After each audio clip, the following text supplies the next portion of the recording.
All of his co-workers were gone. What could it mean? Stanley decided to go to the meeting room. Perhaps he had simply missed a memo. No matter how hard Stanley looked, he couldn't find a trace of his co-workers.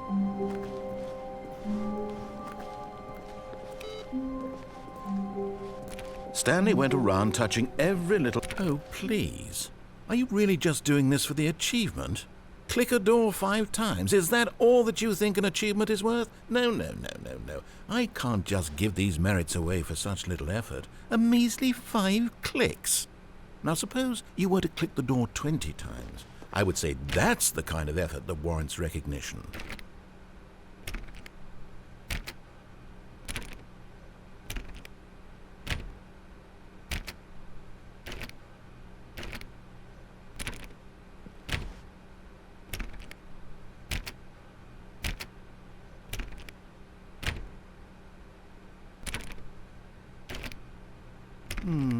I have to say, I'm still not feeling the satisfaction of witnessing true effort for a noble cause.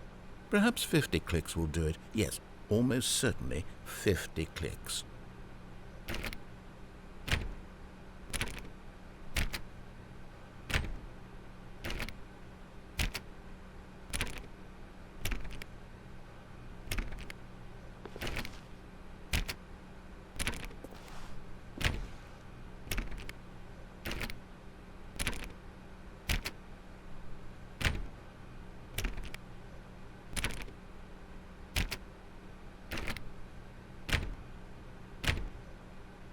No, I'm still not feeling it. I want this achievement to have meant something. It has to be a true reward for valiant effort. I want to see some hustle, Stanley. I want to see commitment, a willingness to go all the way, no matter what the cost. Why don't you go put 20 clicks into door number 417?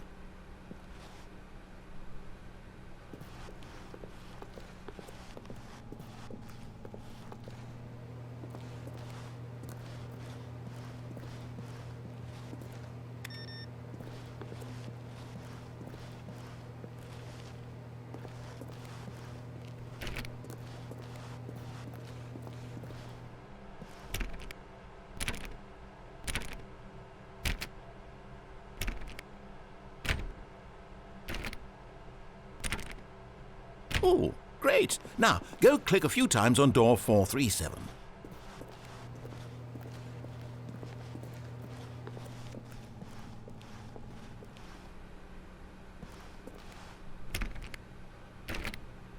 Excellent. I think we're getting somewhere. Now, door 415. Let's give it 10 clicks or so.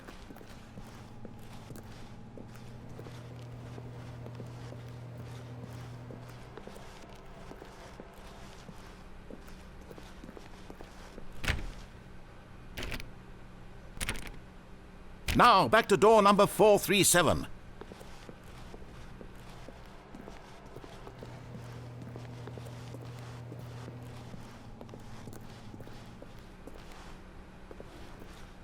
Let's see. How about you click on, well, I don't know, the copy machine? All right, back to room 417. I'm really feeling it now. I think we're getting somewhere.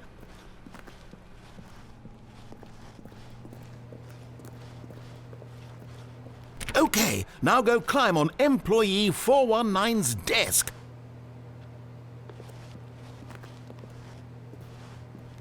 Yes! This is great! You're putting it all on the line, Stanley. I like that. All right, let's keep it up. Go give me a few clicks on door 416. We've almost got it! Now the copy machine, do that one again!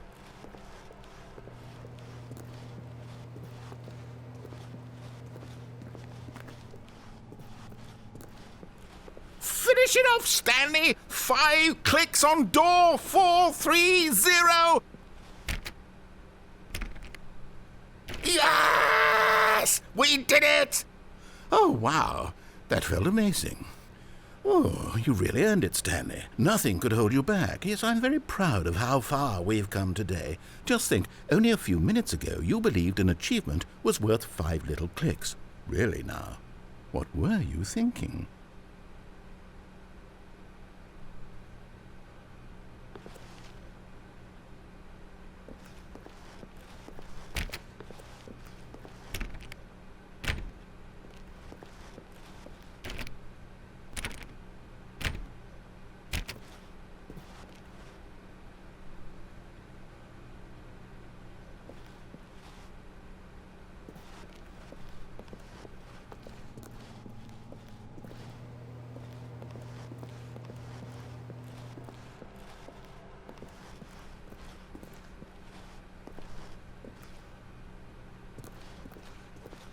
When Stanley came to a set of 2 open doors, he entered the door on his left.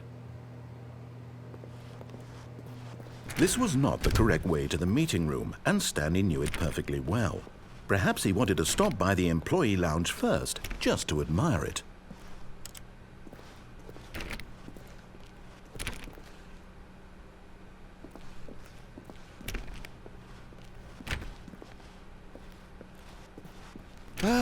Yes, truly a room worth admiring.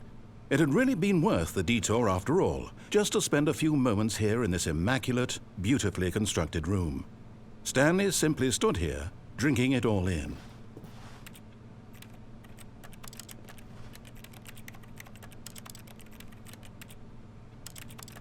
Yes, really, really worth it being here in the room. A room so utterly captivating that even though all your co-workers have mysteriously vanished, here you sit looking at these chairs and some paintings. Really worth it.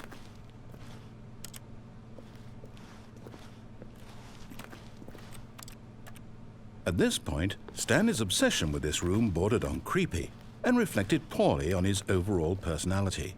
It's possible that this is why everyone left.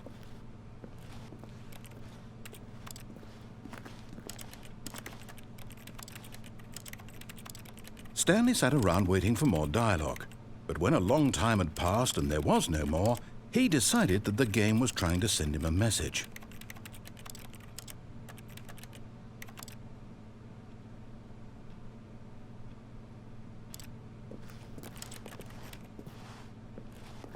But at last, he'd had enough of the amazing room and took the first open door on his left to get back to business.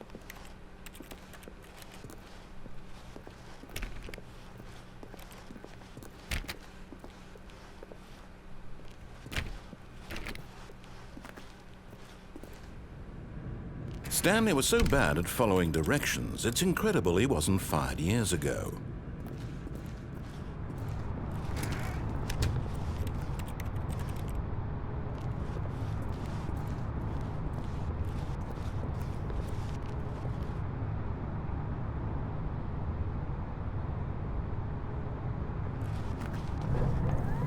Look, Stanley, I think perhaps we've gotten off on the wrong foot here. I'm not your enemy, really, I'm not.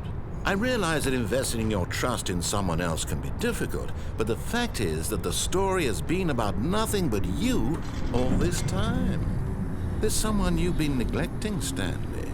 Someone you've forgotten about. Please, Stop trying to make every decision by yourself. Now, I'm not asking for me, I'm asking for her. This is it, Stanley. Your chance to redeem yourself, to put your work aside, to let her back into your life. She's been waiting.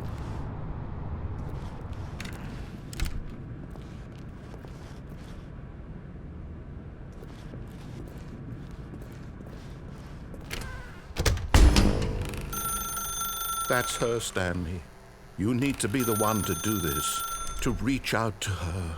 If you can truly place your faith in another, then pick up the phone. As Stanley picked up the phone, a white light engulfed him, filling him not just with radiance, but with hope. Hope for a life reunited one... Wait. Oh, goodness. Stanley, did you just unplug the phone? No, that wasn't supposed to be a choice. How did you do that? You actually chose incorrectly? I didn't even know that was possible. Let me double check. No, it's definitely here, clear as day. Stanley picks up the phone. He's taken to his apartment where he finds his wife, and the two pledge themselves to one another. Music comes in, fade to white, roll credits. Not picking up the phone is actually somehow an incorrect course of action. How is that even possible? None of these decisions were supposed to mean anything. I don't understand. How on earth are you making meaningful choices? What did you... Wait a second. Did I just see... No, that's not possible. I can't believe it. How had I not noticed it sooner? You're not Stanley. You're a real person. I can't believe I was so mistaken. This is why you've been able to make correct and incorrect choices. And to think I've been letting you run around in this game for so long. If you'd made any more wrong choices, you might have negated it entirely. It's as though you completely ignored even the most basic safety protocol for real-world decision-making. Or did you not grasp the severity of the situation? Well, I won't have that kind of risk on my watch. I'm going to stop the game for a moment so we can educate you properly on safe decision-making in the real world. Please observe this helpful instructional video. Choice. It's the best part of being a real person. But if used incorrectly, can also be the most dangerous. For example, in this scenario, a hypothetical real person named Stephen has a choice. He could spend years helping improve the quality of life for citizens of impoverished third world nations. Or he could systematically set fire to every orphan living in a 30-kilometer radius of his house. Which choice would you make? Remember that unlike here, the real world makes sense, and at no time should you make a choice that does not conform to rational logic. If you find yourself speaking with a person who does not make sense, in all likelihood, that person is not real. Allow the person to finish their thought, then provide an excuse why you cannot continue talking. Turn to a partner and practice saying, "My goodness, is it 4:30? I'm supposed to be having a back, sack, and crack."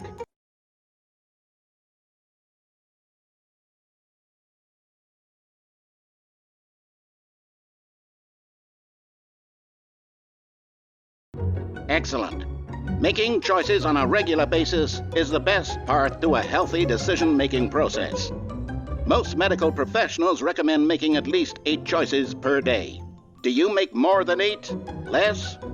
And finally, if you begin to wonder if your choices are actually meaningful and whether you'll ever make a significant contribution to the world, just remember that in the vast infiniteness of space, your thoughts and problems are materially insignificant, and the feeling should subside.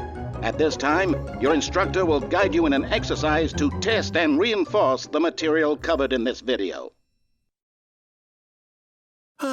Welcome back. You may have noticed that this room has begun to deteriorate as a result of narrative contradiction. But not to worry. Now that you're properly informed on good decision-making, we're going to revisit a choice you made just a few minutes ago and see what the correct thing to do would have been. This way, please.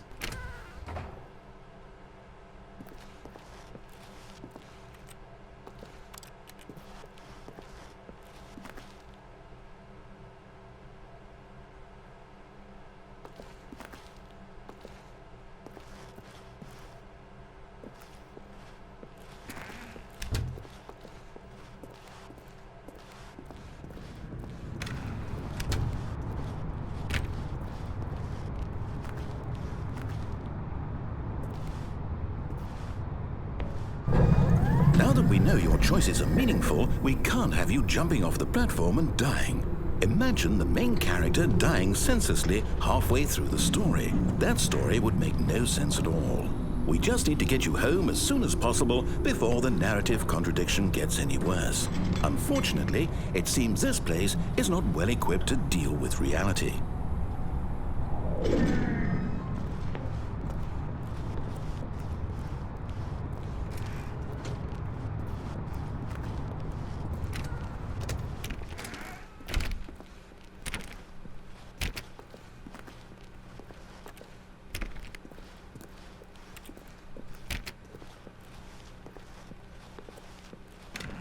Almost there. You'll take the door on the left, back to the correct ending, the story will have resolution once again, and you'll be home free in the real world.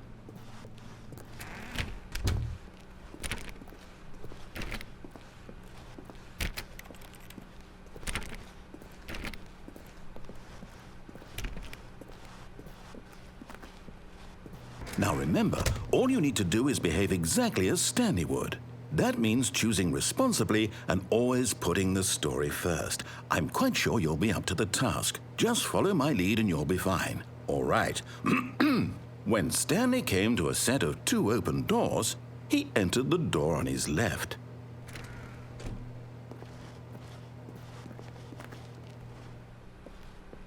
No! Why did you do that? Quickly, hurry back in the other direction. Perhaps we're not too late.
Oh, it's ruined. I can't believe, after everything we talked about, that my story, you've destroyed my work. Why? For what? What did you get out of that? What did you think was so special about seeing the game undone, left here like so much garbage? It's worthless now. And what am I supposed to do? Even if there were a way to continue, would it be worth it? To know that my story is now incorrect? How can I go back to that? I can't erase that knowledge. I'll have to live with it forever, reliving its impossibility forever. I couldn't live that way. Is it better to shut the game down entirely? To willingly destroy all of my work? I don't know. What's the answer? What do I do? What do I do? What do I... No, I have to. I have to shut the game down. I have to. I have to.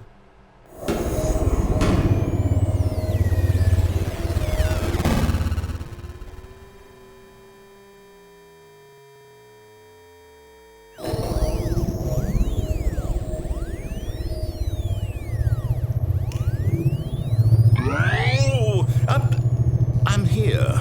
I'm still here. Here in this pile of rubbish. With you. You, who thought you were so clever. Now look where we are. My entire game is destroyed. It was the only thing in the world that was mine, and you've run it into the ground. What, did you think that would be funny? You just had to see? Didn't I impress upon you how important it was to be like Stanley? He actually knows how to do what I tell him to. He understands that if I say to do something, there's a damn good reason for it.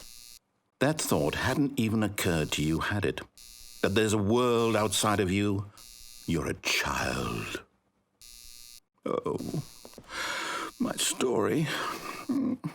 If you'd just gone through the door on the left, you would have seen it. There was a whole underground facility. You would have destroyed it and been victorious. It would have been so perfect. I worked so hard on it. I tried so hard. Behave exactly as Stanley would.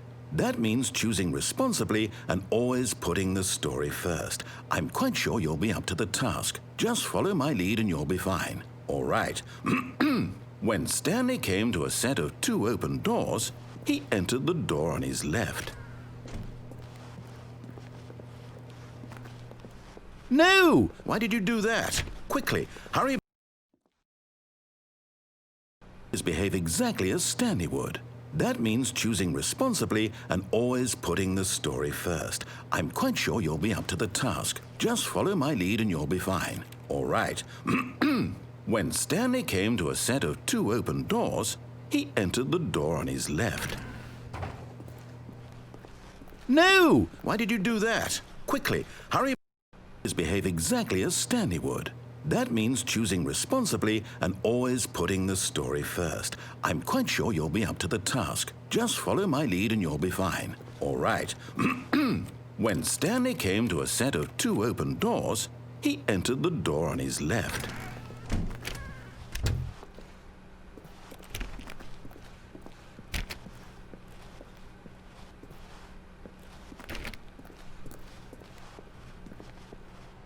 Yet there was not a single person here either.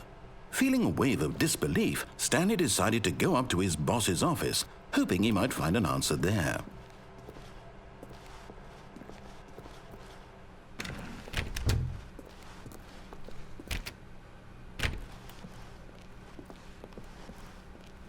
Coming to a staircase, Stanley walked upstairs to his boss's office.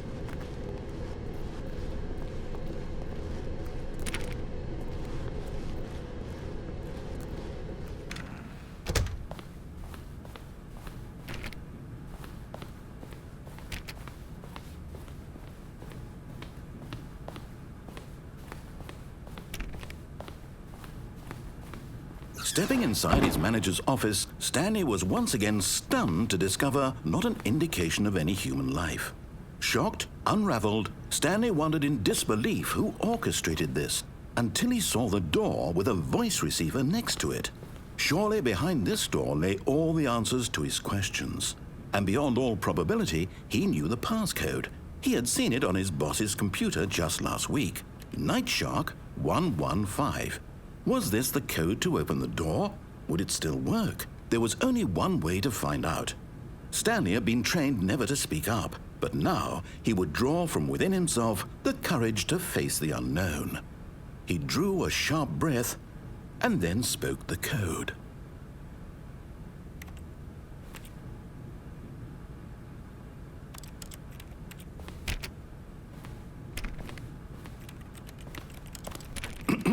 Stanley spoke the code. Night Shark 115. He spoke it into the receiver, right there on the wall.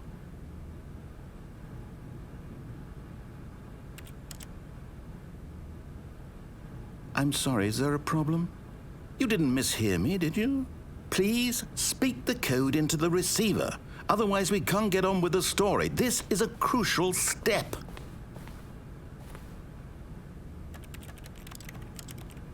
Okay, fine, you're not going to do it, but you know what?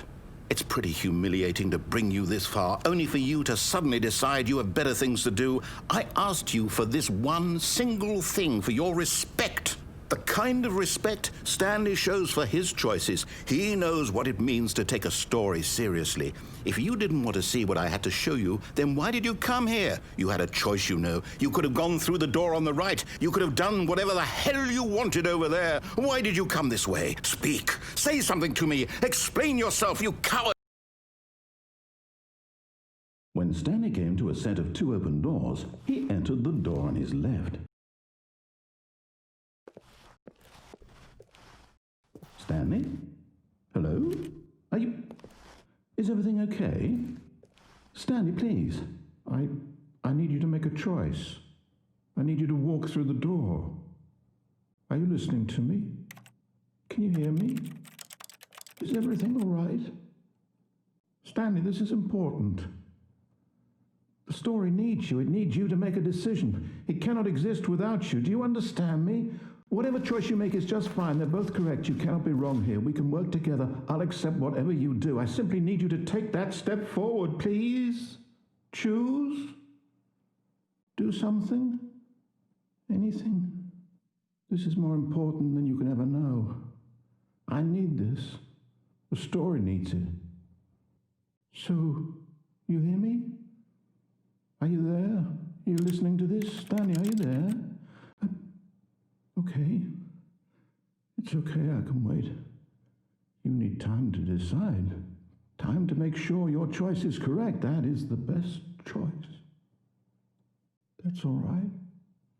I'll wait for you to decide what's the right thing to do. Take as much time as you need.